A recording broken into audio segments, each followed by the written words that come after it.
था कि किस प्रकार से हिडेनबर्ग ने अडानी समूह के बारे में एक रिपोर्ट प्रस्तुत की, जिसके अंदर पार्लियामेंट के अंदर पूरे विपक्ष ने मांग उठाई कि इसकी ज्वाइंट पार्लियामेंट कमेटी से या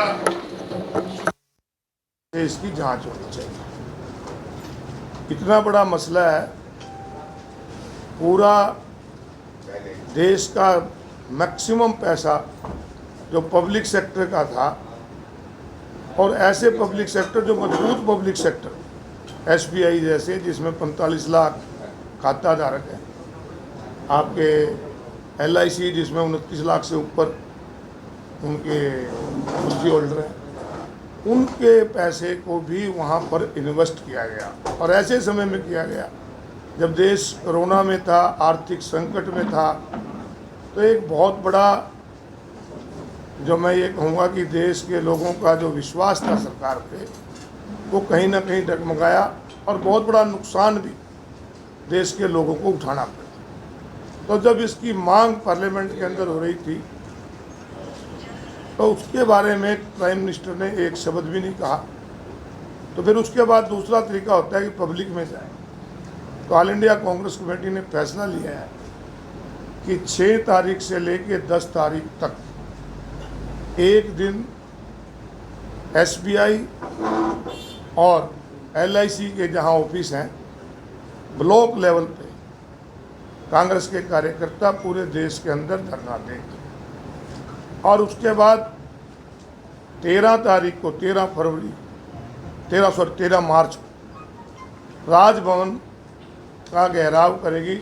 चलो राजभवन की ओर, क्योंकि हरियाणा प्रदेश के कॉन्स्टिट्यूशनल हेड हैं महामहिम, तो कांग्रेस पार्टी के पूरे हरियाणा प्रदेश के सभी साथी कार्यकर्ता वहाँ पर इकट्ठे होंगे कांग्रेस मुख्यालय पे, और उस पर राजभवन के सामने हम धरना देंगे। और देश के लोगों के, क्योंकि जनता प्रजातंत्र के अंदर सर्वोपरि होती है, जनता को आज की जो मौजूदा सरकार की जीत है, जो एक बहुत बड़ा आर्थिक अपराध जो इन लोगों ने किया है, उसकी जांच कराने को भी तैयार।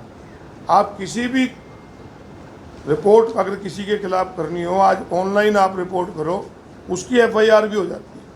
परंतु देश के चुने हुए सांसद, चाहे वो पार्लियामेंट के हों, चाहे राज्यसभा के हों, चाहे लोकसभा के हों, उन्होंने बहुत दिन तक इसकी आवाज़ उठाई, परंतु उसके बारे नहीं हुआ। तो निर्णय लिया कि आज सब जगह प्रेस कॉन्फ्रेंस करके और इसके बारे में जो प्रोग्राम है वो आपको बताएं। उसी कड़ी में आज आपके पानीपत में प्रेस कॉन्फ्रेंस का आयोजन किया। आप में से कोई हाथ से हाथ जोड़ो अभियान, इसकी भी शुरुआत कर रहे हैं। हाथ से जोड़ो हाथ अभियान हमारा 1 फरवरी से चल रहा है और 31 मार्च तक चलेगा।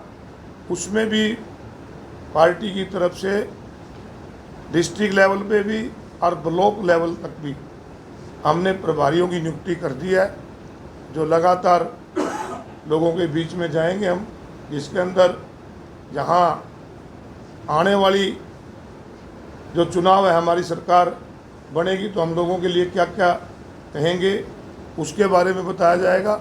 उसके साथ साथ जो 8-8.5 साल से मोदी सरकार ने इस देश के लोगों से वादे किए थे, चाहे वो किसान की आमदन दुगनी करने की बात थी, चाहे 1 करोड़ लोगों को रोज़गार देने की बात थी, चाहे 15-15 लाख रुपए खाते में देने की बात थी, वो वादा कोई भी पूरा नहीं हुआ। उसके बारे में भी एक चार्जशीट तैयार करके हम लोगों के घर घर तक पहुँचाएंगे। आप क्या उपलब्धियाँ बता रहे हो?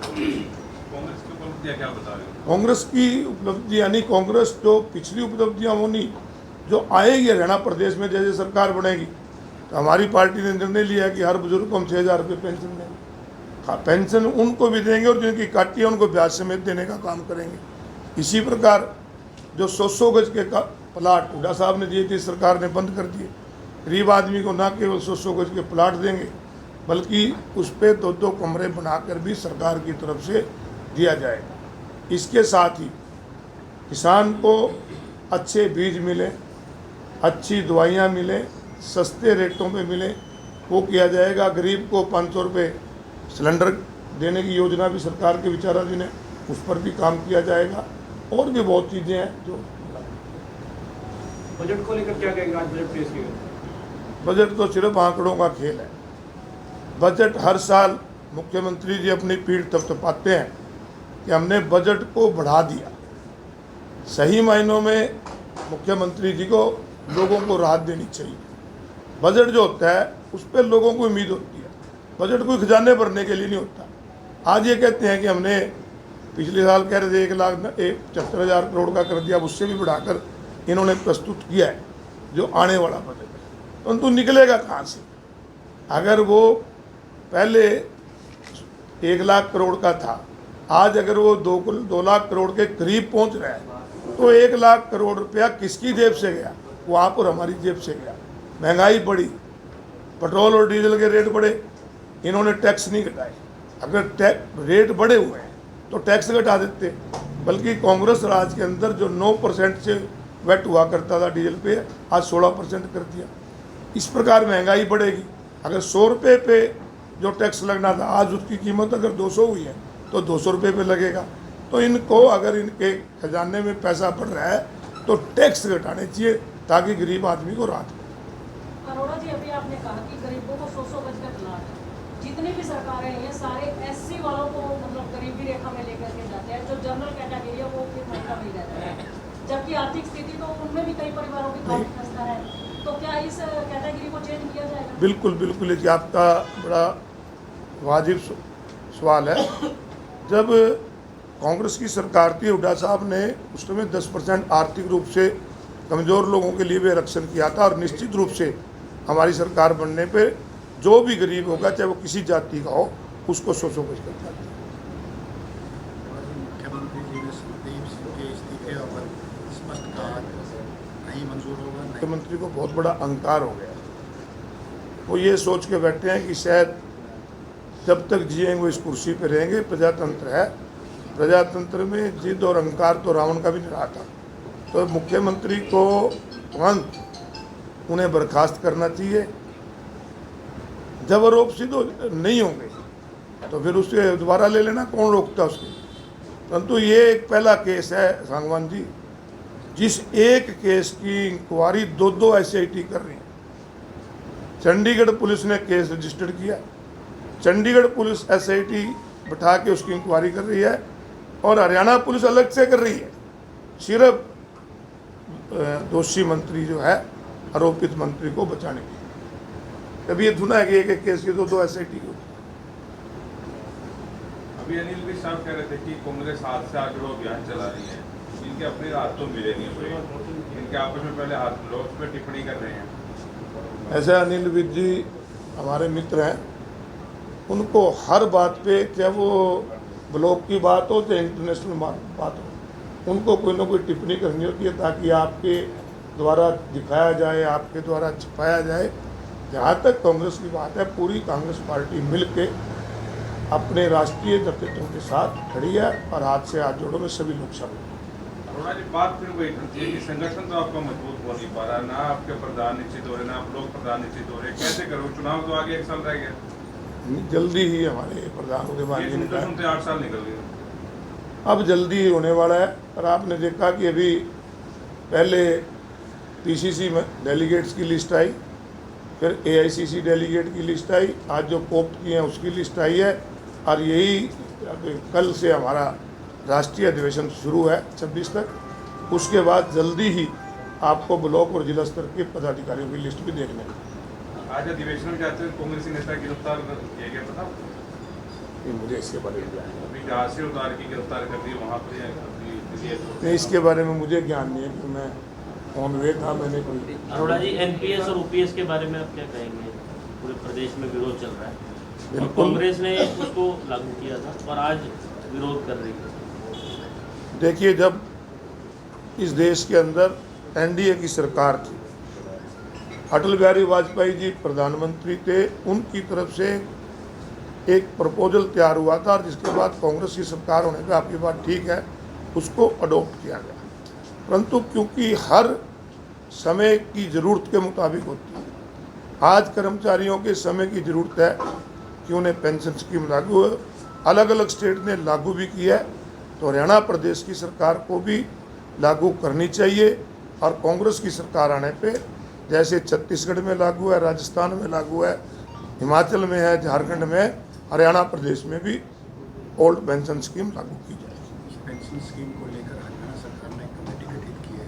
क्या आप उस कमेटी को एक खाना पूर्ति के रूप में देखते हैं या आपको लगता है कि वो सीरियस है सबके इसके प्रति? एक तरफ तो एक कमेटी गठित करते हैं और दूसरी तरफ इनके मंत्री और इनकी सहयोगी पार्टी के नेता ये कहते हैं कि ये हमारे हाथ में नहीं है, केंद्र का अधिकार है। तो फिर कमेटी किस लिए गठित किया अगर ये इनके हाथ में नहीं है? आप इनेलो में रहे हैं, अभी 2 रोज पहले प्रकाश चौटाला जी ने संकेत दिए हैं कांग्रेस के साथ समझौते के, जैसे कि उनके बयान। क्या आपको लगता है कि आने वाले समय में ऐसा हो सकता है? देखिए, ये काम राष्ट्रीय स्तर पे नेताओं का है, मेरा नहीं है। मैं तो अभी कांग्रेस में बहुत जूनियर मेंबर हूँ, शाह जी भी मेरे सीनियर है। लेकिन राजनीति में तो सीनियर हाँ, राजनीति में फिर हाईकमान जो निर्णय लेगा, ले रहे हैं, नहीं वहाँ जो हाईकमान निर्णय लेगा। विचारधारा से अवगत है आप उस पार्टी से लंबे समय मैं रहा हूँ, लंबे समय तक रहा हूँ और मुझे गर्व है कि हमने अपने संगठन को भी बड़े अच्छे ढंग से चलाया है। परंतु परिस्थितियाँ होती हैं, परंतु इसके बारे में जो निर्णय है वो कांग्रेस हाईकमान के बारे में मैं नहीं कह सकता कुछ। हरियाणा में अभी रिसेंटली पहले हरियाणा सरकार के पेपर लीक हुए, अभी केंद्रीय विद्यालय संगठन के पेपर लीक हुए, अम्बाला में भी हुए, पानीपत में भी एक पकड़ा गया। बार बार जो पेपर लीक हो रहे हैं इसके बारे में आप क्या कहना चाहिए? एक माफिया है जो सरकार के संरक्षण में चल रहा है लगातार। सरकार के मुख्यमंत्री तो कहते हैं कि हम बिल्कुल भ्रष्टाचार को खत्म करेंगे।